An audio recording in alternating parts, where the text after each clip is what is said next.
Dear student, last class में अपन ने देखा था गुडविल का ट्रीटमेंट। उससे रिलेटेड अपन ने कुछ क्वेश्चन किए थे, उसी को कंटिन्यू करते हुए आज नेक्स्ट क्वेश्चन है। A, B and C were partners sharing profit in the ratio 6:4:5। Their capital were A ₹1 lakh, B ₹80,000 and C ₹60,000। ये पार्टनर्स की कैपिटल हो गई। On 1 April 23 B retired from the firm. B को firm से retire कर दिया गया and new profit sharing ratio between A and C was decided 11:4। B के रिटायरमेंट के बाद ए और सी ने अपना रेशियो चेंज कर लिया और वो डिसाइड कर लिया 11:4। ऑन बीज retirement the goodwill of the firm was valued 1,80,000। जब समय बी को रिटायर किया उस समय फर्म की गुडविल थी 1,80,000। Show your calculation clearly and pass necessary general entry for the treatment of goodwill on बीज रिटायरमेंट। तो सबसे पहले काम होगा अपना बेटा गेन रेशियो निकालेंगे। तो सबसे पहले calculation of gaining ratio. Formula क्या था? New ratio minus old ratio. A B C 3 partner थे। 6:4:5 में बी को रिटायर कर दिया और इन्होंने अपना रेशियो कर लिया 11:4। तो न्यू रेशियो हो गया ए का 11/15 माइनस ओल्ड था इसका 6/15, तो इसका हो गया 5/15। ऐसे ही सी का निकाल लो। बी को रिटायर कर दिया। सी का था न्यू रेशियो 4/11 और ओल्ड था इसका 5/11। अब इसका देखो नेगेटिव आ रहा है 1/15। इसका मतलब ये ए ने तो गेन किया और इसका नेगेटिव आ गया, तो सी ने सेक्रीफाई कर दिया। और ट्रीटमेंट क्या होगा? Gaining to sacrifice. तो सी का शेयर भी अपने को निकालना पड़ेगा। सी शेयर इन गुडविल और बी रिटायर हो गया, B share in goodwill.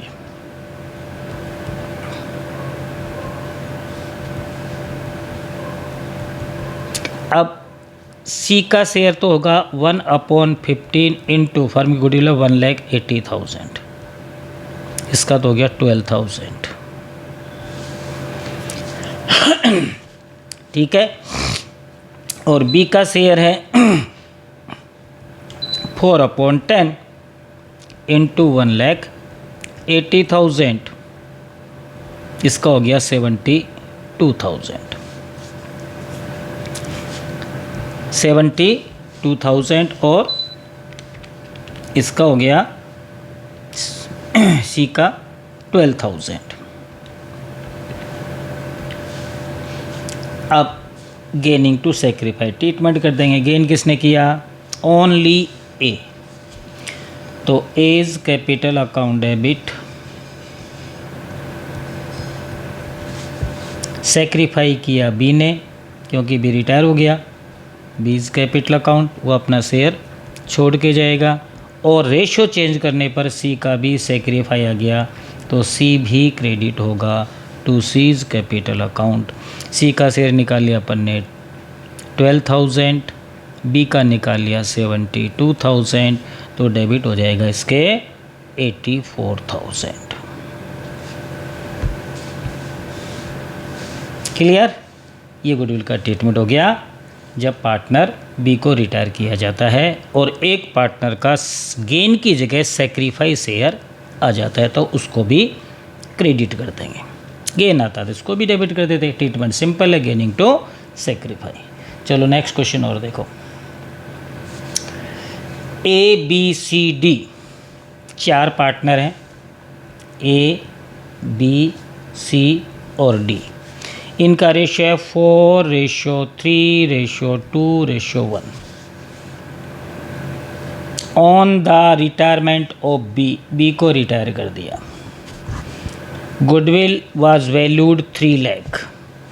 A C D decided to continue the firm sharing profit equally.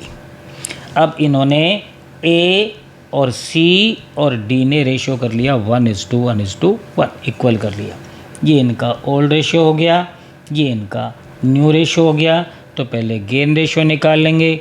Gain ratio equal to new ratio minus old ratio.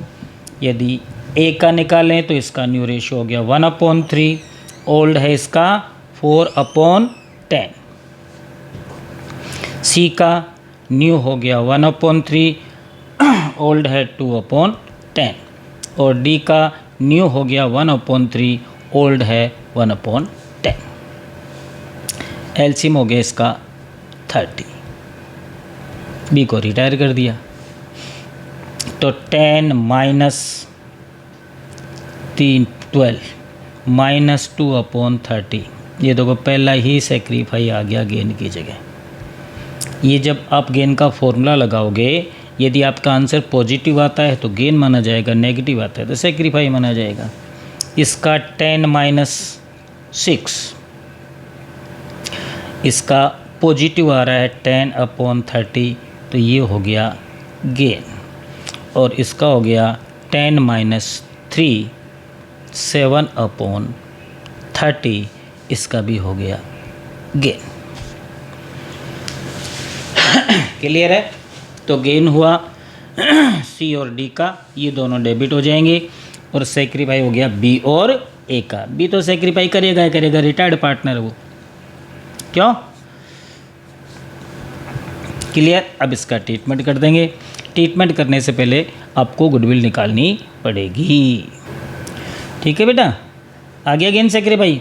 अब अपन इसका शेयर निकाल लेते हैं। Total goodwill कितनी है? 3 लाख। तो पहले तो अपन निकाल लेते हैं रिटायर्ड पार्टनर बी का शेयर। बी का शेयर कितना है? 3/10 है ना, और टोटल गुडविल है 3 लाख। 3 लाख का 3/10, इसका तो हो गया 90,000। और किसका आया था sacrifice?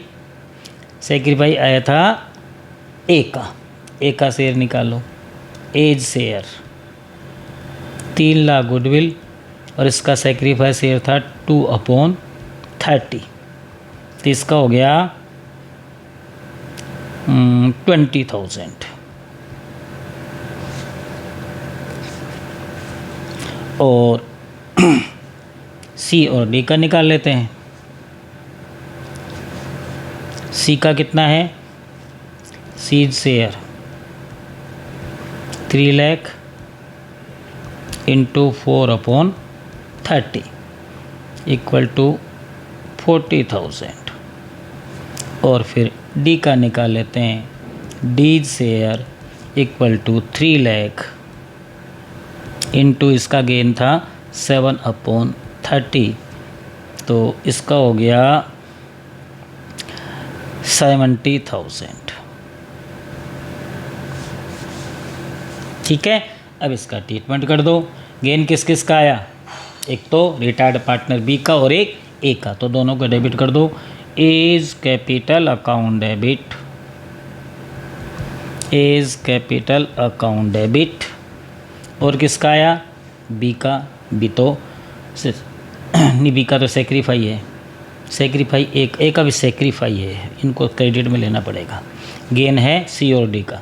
Seize capital account debit, C's capital account debit, और डी का भी गेन है। डीज कैपिटल अकाउंट डेबिट, और सेक्रीफाई है ए और बी का, तो एज कैपिटल अकाउंट हो गया सेक्रीफाई क्रेडिट, और बी भी सेक्रीफाई कर रहा है, बीज कैपिटल अकाउंट हो गया क्रेडिट। अब इसका टैली कर दो अमाउंट। डी सी के में डाल दो 40,000, डी के में 70,000, डेबिट में हो गया 1,10,000। ऐसे ही बी के में डाल दो 90,000 और ए के में डाल दो 20,000। दोनों साइड का टोटल मैच हो गया 1,10,000, 1,10,000 being capital account adjusted through goodwill. Narration हो जाएगा। क्लियर? तो ये था बेटा अपने सेकंड नंबर का topic treatment of goodwill at the time of retirement of A partner. अब मैंने आपको स्टार्टिंग से जब चैप्टर स्टार्ट किया था तो 7 पॉइंट आपको मैंने नोट करवाए थे ट्रीटमेंट ऑफ गुडविल में। ये देखो ये 7 पॉइंट आपके जब मैंने स्टार्ट किया था चैप्टर, ये 7 पॉइंट्स। पहला पॉइंट आपका कंप्लीट हो गया, calculation of gaining ratio and new profit sharing ratio. दूसरा टॉपिक भी कंप्लीट हो गया, ट्रीटमेंट ऑफ गुडविल। अब थर्ड टॉपिक स्टार्ट कर रहे हैं, treatment of accumulated profit loss and reserve. अब इस टॉपिक में चलते हैं, treatment of accumulated profit loss and reserve वाले में। तो ये आ गया तुम्हारा third topic, treatment of accumulated profit loss and reserve. मैंने आपको बेटा सेकंड चैप्टर रेशियो चेंज वाले में भी बताया था, एडमिशन में भी बताया था कि 8 तरह के अकोमुलेटेड प्रॉफिट लॉस रिजर्व होते हैं, 5 लायबिलिटी साइड के और 3 असेट साइड के। तो लायबिलिटी साइड में आपका P&L का क्रेडिट बैलेंस आएगा, जनरल रिजर्व आएगा, रिजर्व फंड आएगा, वर्कमैन कंपनसेशन रिजर्व और investment fluctuation reserve. Generally liability side के ये 5 अकोमुलेटेड होते हैं। और असेट साइड में P&L का debit balance, deferred revenue expenditure और एडवर्टाइजमेंट सस्पेंस।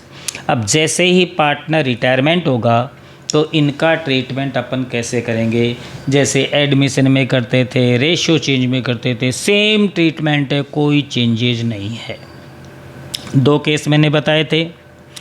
पहला केस था when the partner decided to distribute the accumulated profit loss and reserve. जब पार्टनर ये डिसाइड करें कि जितने भी लायबिलिटी साइड में अकोमुलेटेड हैं उनको डिस्ट्रीब्यूट करना है, तो कोई भी आइटम हो, P&L है तो P&L अकाउंट डेबिट हो जाएगा, जनरल रिजर्व है तो जनरल रिजर्व अकाउंट डेबिट हो जाएगा, रिजर्व फंड है तो रिजर्व फंड अकाउंट डेबिट हो जाएगा, वर्कमैन कंपनसेशन रिजर्व है तो वर्कमैन कंपनसेशन रिजर्व डेबिट हो जाएगा, इन्वेस्टमेंट फ्लेक्चुएशन रिजर्व है तो वो डेबिट हो जाएगा, और क्रेडिट होंगे ओल्ड पार्टनर्स कैपिटल अकाउंट,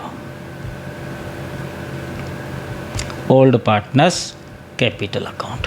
कौन से रेशियो में करोगे ये आपको ओल्ड रेशियो में ही करना है, यानी कि पार्टनर को CR करना है वो ओल्ड रेशियो में करना है। क्लियर? कौन सा केस हुआ?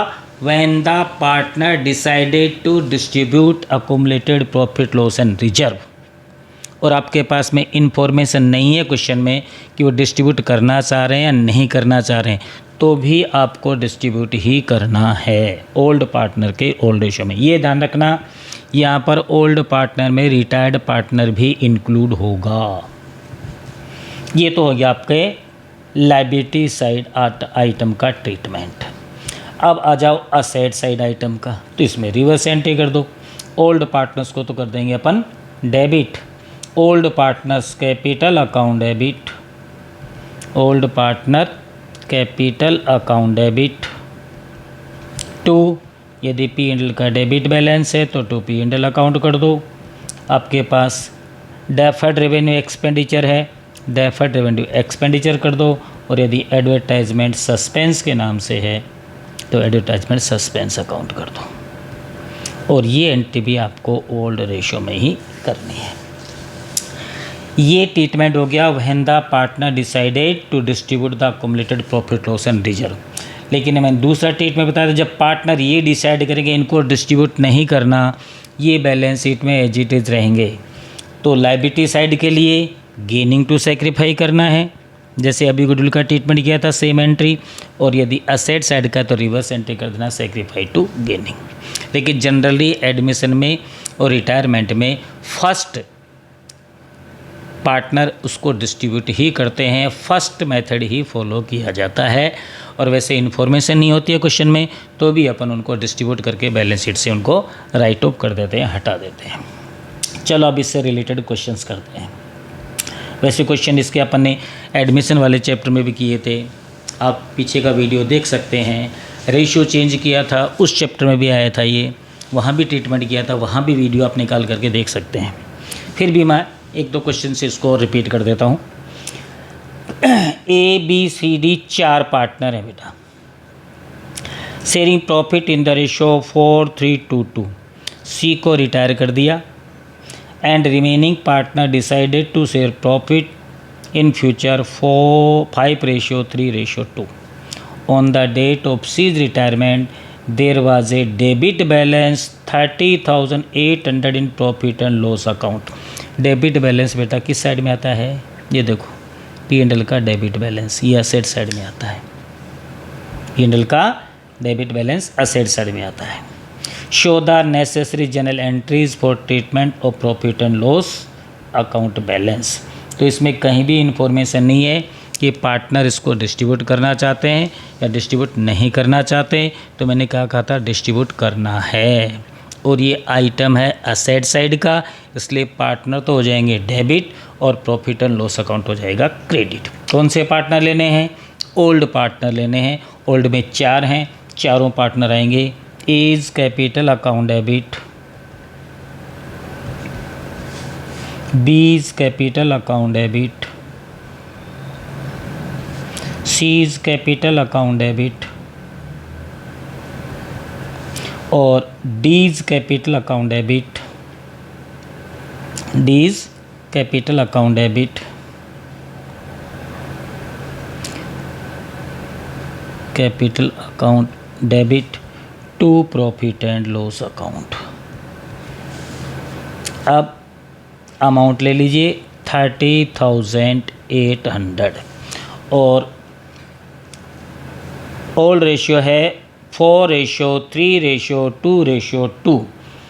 तो 11 से डिवाइड कर दो, 30,800 डिवाइडेड बाई 11 और फिर इसको इंटू करते जाओ, 4 से इंटू करेंगे तो इसका अमाउंट आ जाएगा 11,200। ठीक है, फिर इसको 3 से इंटू करेंगे, इसका अमाउंट आ जाएगा 8,400। फिर 2 से इंटू करेंगे तो इसका आ जाएगा 5,600 और इसका भी 5,600। सम करके देख लो, 30,800 होना चाहिए, 11,200 प्लस 8,400 प्लस 5,600 प्लस 5,600, इसका सम आ रहा है 30,800। और नरेशन कर दो P&L debit balance distributed among the partners. तो ये ट्रीटमेंट हो गया आपके अकोमुलेटेड। अकोमुलेटेड का आपको मीनिंग पता है बेटा, क्या बताया था मैंने? अकोमुलेटेड का मतलब फर्म के द्वारा अर्न किए गए प्रॉफिट का वो पार्ट जो अभी तक पार्टनर्स में डिस्ट्रीब्यूट नहीं हुआ है। तो P&L में रहेगा, प्रॉफिट है तो लायबिलिटी साइड में रहेगा और लॉस है तो असेट साइड में रहेगा। या फिर उस प्रॉफिट को अपन ने किसी रिजर्व में ट्रांसफ़र कर दिया, या किसी रिजर्व को अपन ने फंड में कन्वर्ट कर दिया, या उससे प्रॉफिट से वर्कमैन कंपनसेशन रिजर्व बना दिया, या उस प्रॉफिट से इन्वेस्टमेंट फ्लेक्सेशन रिजर्व बना दिया। तो है तो वो अर्न प्रॉफिट के पार्टी ना, फर्म के द्वारा कमाए गए प्रॉफिट के पार्टी थे वो। उसका फॉर्म चेंज हो गया, कोई P&L में ही पड़ा है, किसी को रिजर्व में डाल दिया, किसी को रिजर्व फंड में डाल दिया, किसी को IFR में डाल दिया, किसी को WCR में डाल दिया। है तो प्रॉफिट के पार्टी जो अभी तक पार्टनर्स में डिस्ट्रीब्यूट नहीं हुए। तो जैसे ही फर्म का रिकॉन्स्टिट्यूशन होगा, एग्रीमेंट चेंज होगा, तो नेचुरल है वो तो ओल्ड रेशियो में डिस्ट्रीब्यूट होगा। क्लियर? चलो इसका और क्वेश्चन लेते हैं अपन। ABC 3 पार्टनर अब की बार, sharing profit and loss in the ratio 2:1। A को रिटायर कर दिया and the new profit sharing ratio between B and C 3:2 हो गया। Give journal entries on A's retirement in the following cases. Investment fluctuation reserve appear in the books 40,000 whereas investment market value 1 lakh. ठीक है, और appear eight 85,000। आपके पास में IFR दे रखा है, it means liability side का अकोमुलेटेड है IFR, जिसकी फुल फॉर्म होती है इन्वेस्टमेंट फ्लक्चुएशन रिजर्व। ये है 40,000। ठीक है, अब ये हमारे पास बैलेंस शीट में अपीयर था 85,000 में, क्या इन्वेस्टमेंट। इसकी सिक्योरिटी के लिए ही हमने IFR बना रखा है। सिक्योरिटी का मतलब बाय द वे मार्केट में इन्वेस्टमेंट की वैल्यू अप डाउन हो जाए और हमें लॉस हो तो उस लॉस को राइट ऑफ करने के लिए हम IFR को जनरेट करते हैं, ये रिजर्व बनाते हैं। अब देखो हमारे पास अपीयर था 85,000, अब इसकी मार्केट वैल्यू है ना वो 1 लाख हो गई। अब ये तो हमें प्रॉफिट हो गया, मार्केट वैल्यू तो बढ़ गई। तो ये जो IFR है ये तो यूज़ होगा ही नहीं, क्योंकि ये तो हमें मार्केट वैल्यू डाउन होने से लॉस होता है इन्वेस्टमेंट पर, तब उसको राइट ऑफ करने में काम आता। तो अब इसका क्या करें, डिस्ट्रीब्यूट कर दो। तो फर्स्ट एंट्री तो इसकी हो जाएगी इस रिजर्व को डिस्ट्रीब्यूट करने की, investment fluctuation reserve account debit to old partner to A's capital account to B's capital account और टू सीज कैपिटल अकाउंट।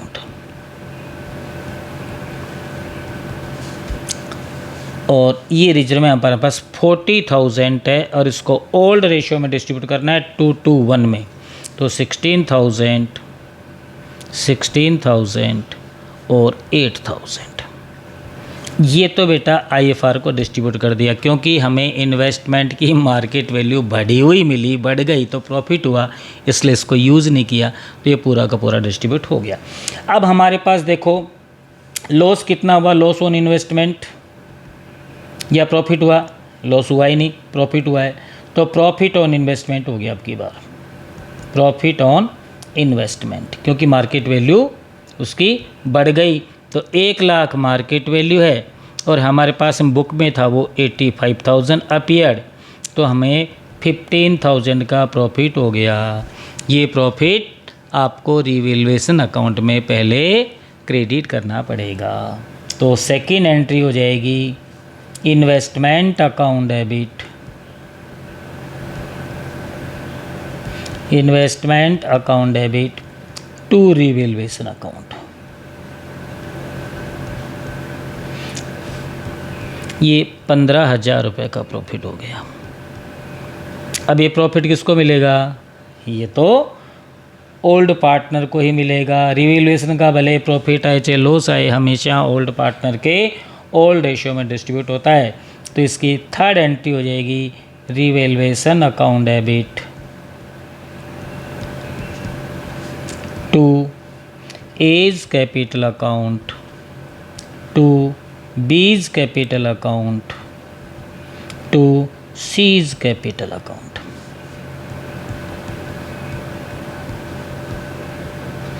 और ये 15,000 रेशियो वही आपका ओल्ड रहेगा 2:1 और 2:1 में इसको डिस्ट्रीब्यूट करें तो 6,000 6,000 3,000 6,000 6,000 और 3,000 ये लो। तो इस केस में आपके 3 एंट्री होंगी। चलो एक क्वेश्चन और लेते हैं। ABC are partners sharing profit in the ratio 3:2:1। 3 partner हैं ABC 3:1 में। C को रिटायर कर दिया and new profit sharing ratio 3:1 हो गया। किसका, A और B का। They also decide to record the effect of the following without affecting their book value. अब की बार ये कह रहा है बुक वैल्यू चेंज नहीं होनी चाहिए, इट मीन्स ये डिस्ट्रीब्यूट नहीं करना चाहते। Without effecting the book value, it means ये अकोमलेटेड आपके एज इट इज़ बुक्स में रहेंगे, क्योंकि डिस्ट्रीब्यूट करने के बाद में तो वो राइट ऑफ हो जाते हैं बेटा बुक से, बुक में शो होते ही नहीं है, बैलेंस शीट में शो नहीं करते। लेकिन ये कह रहा है नहीं अब बार आपको एज इट इज़ बुक में शो करना है। तो हमारे पास में एक तो है जनरल रिजर्व, ये तो लाइबिलिटी साइड का हो गया। P&L इन्फॉर्मेशन नहीं है, ये भी लाइबिलिटी साइड का माना जाएगा, क्योंकि डेबिट क्रेडिट की इन्फॉर्मेशन नहीं है ना, तो हमेशा P&L का क्रेडिट बैलेंस माना जाता है जो बैलेंस शीट के लाइबिलिटी में होता है। और एडवर्टाइजमेंट सस्पेंस ये आपके असेट साइड का आ गया। तीनों को ही डिस्ट्रीब्यूट करना नहीं है, क्योंकि क्लियर कट लिखा हुआ है without affecting their book value आपको ट्रीटमेंट करना है, रिकॉर्ड करना है। तो इसके लिए क्या करेंगे, लायबिलिटी के लिए बताया था मैंने गेनिंग टू सेक्रीफाई, और असेट्स के लिए बताया था मैंने सेक्रीफाई टू गेनिंग। तो इन दोनों की आपको सिंगल एडजस्टमेंट एंट्री पास करवा रहा है बेटा। तो ऐसे केसेस में क्या करेंगे, लायबिलिटी वाले ज़्यादा हैं तो कर देंगे entry gaining to sacrifice, assets वाले ज़्यादा हैं तो एंट्री कर देंगे सेक्रीफाई टू गेनिंग। तो लायबिलिटी साइड के हमारे पास आइटम हो गए दो, एक तो जनरल रिजर्व 1 लाख, एक P&L 45,000। तो ये हो गए 1,45,000 तो लायबिलिटी साइड के। और असेट साइड का हमारे पास एक आइटम है एडवर्टाइजमेंट सस्पेंस, ये है 25,000। तो नेट अमाउंट हमारे पास आ गया 1,20,000, 1,20,000। कौन सी साइड का ज़्यादा बचाइए, लायबिलिटी से। तो एंट्री हो जाएगी gaining partners capital account debit to sacrifice partners capital account. अब इसके लिए हमें गेन और सेक्रीफाई निकालना पड़ेगा। तो गेन रेशियो का फॉर्मूला लगा दो। पार्टनर्स अपने पास में कितने हैं, 3, A, B और C। ओल्ड रेशियो क्या है इनका, 3:2:1। और रिटायर किसको कर दिया, C को। बच गए A और B, इन्होंने रेशियो ले लिया 3:1 न्यू।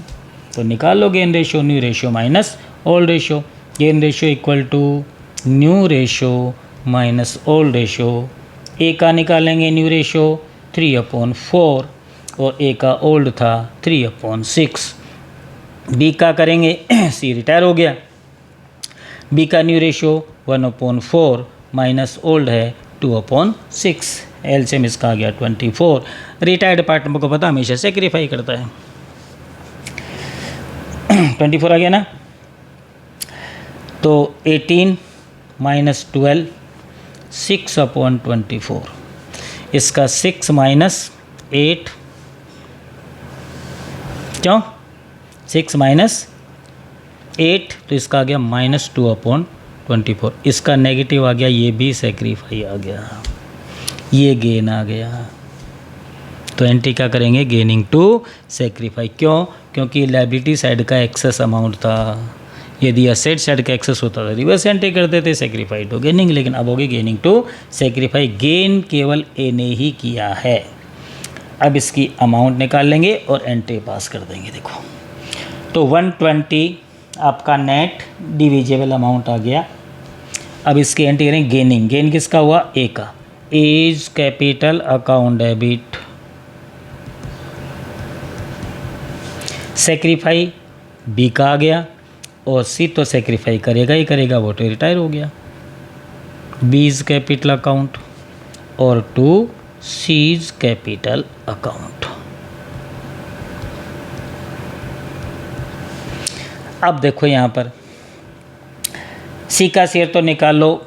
120 में 1/6 दे रखा है, 1,20,000 इंटू 1/6, ये तो हो गया 20,000, तो हो गया सी का। बी का कितना आया था सेक्रीफाई, 2/24, तो 1,20,000 इंटू 2/24, 2/24, तो 10,000 इसका हो गया।